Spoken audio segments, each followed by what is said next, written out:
Kantara chapter 1 എന്നെ സംബന്ധിച്ച് ഒരു എബോ ആവറേജ് എക്സ്പീരിയൻസ് ആയിരുന്നു. പക്ഷേ അതിൽ ഋഷഭ് ഷെട്ടി ഒരു ആക്ടർ എന്നുള്ള നിലയ്ക്ക് നടത്തിയ പെർഫോമൻസ്, അതിനെക്കുറിച്ച് ഒരു തരത്തിലുള്ള നെഗറ്റീവ് ഇല്ല. അതൊരു ഗംഭീര പരിപാടിയാണ്. പുള്ളി തന്നെയാണ് ഇതിൻ്റെ സ്ക്രിപ്റ്റ് റൈറ്ററും ഡയറക്ടറും. പക്ഷേ ആസ് ആൻ ആക്ടർ പുള്ളി ഞെട്ടിച്ചിട്ടുണ്ട്. കാരണം ഈ സിനിമയുടെ കഥ നടക്കുന്ന ഒരു പഴയ കാലഘട്ടത്തിലാണ്. അപ്പോൾ അതുകൊണ്ട് ആ തരത്തിലുള്ള കോസ്റ്റ്യൂമും കാര്യങ്ങളൊക്കെയാണ്. അതിനുവേണ്ടി പുള്ളി ബോഡിയെ സെറ്റാക്കിയ രീതിയും അത് വെച്ച് പുള്ളി പെർഫോം ചെയ്തിട്ടുള്ള ആക്ഷൻസും കാര്യങ്ങളൊക്കെ ഗംഭീരമാണ്.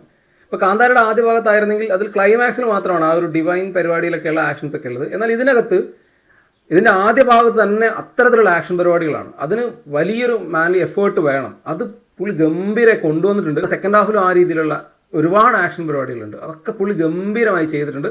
അതുപോലെ ക്യാരക്ടർ പിടിച്ചിട്ടുള്ള പുള്ളിയുടെ പെർഫോമൻസുമാണ്. കാരണം ഇതിൽ പല രീതിയിലാണ്. കാരണം നോർമലായിട്ട് നിൽക്കുന്ന ഒരാളെ പോലെ അല്ല പുള്ളിയുടെ ഇതിനകത്തെ ക്യാരക്ടർ, കുറച്ച് അല്ലാതെ ഉള്ളതാണ്. അത് പല സ്ഥലങ്ങളിലും നമുക്ക് എക്സ്ട്രാ ഓർഡിനറി ഫീൽ കിട്ടുന്നത് പുള്ളിയുടെ ഒരു പെർഫോമൻസ് കൊണ്ടാണ്. എസ്പെഷ്യലി അതിലെ ഫസ്റ്റ് ഹാഫും അതുപോലെ ക്ലൈമാക്സിന് തൊട്ട് മുൻപുള്ള ചില ഏരിയയിൽ പുള്ളി ഒരു ഗുഹയ്ക്കകത്തേക്കൊക്കെ പോകുന്ന ഒരു സീനൊക്കെ ഉണ്ട്. അതിനകത്തൊക്കെ പുള്ളി ഗംഭീരമായി ചെയ്തിട്ടുണ്ട്. ആ ഏരിയയിലെ VFX ഒക്കെ പാളി പോയിട്ടുണ്ടെങ്കിലും പുള്ളിയുടെ ഒരു പെർഫോമൻസ് കൊണ്ട് ഇത് ഗംഭീരമായി വന്നിട്ടുണ്ട്. അപ്പോൾ ഋഷഭ് ഷെട്ടി ഈ സിനിമയ്ക്ക് വേണ്ടി എടുത്തിട്ടുള്ള എഫേർട്ടിന് ഒരു വലിയ സെല്യൂട്ട് ഉണ്ട്. കാരണം എന്തായാലും പുള്ളി കാന്താര ആദ്യ ഭാഗത്തിന് നാഷണൽ അവാർഡ് നേടിയതാണ്. ഈ ഒരു പെർഫോമൻസ് വെച്ചിട്ട് പുള്ളിക്ക് വീണ്ടും ഒരു ദേശീയ അവാർഡിനൊക്കെ സാധ്യത ഉണ്ടെന്ന് ഉറപ്പിച്ച് പറയാൻ പറ്റും.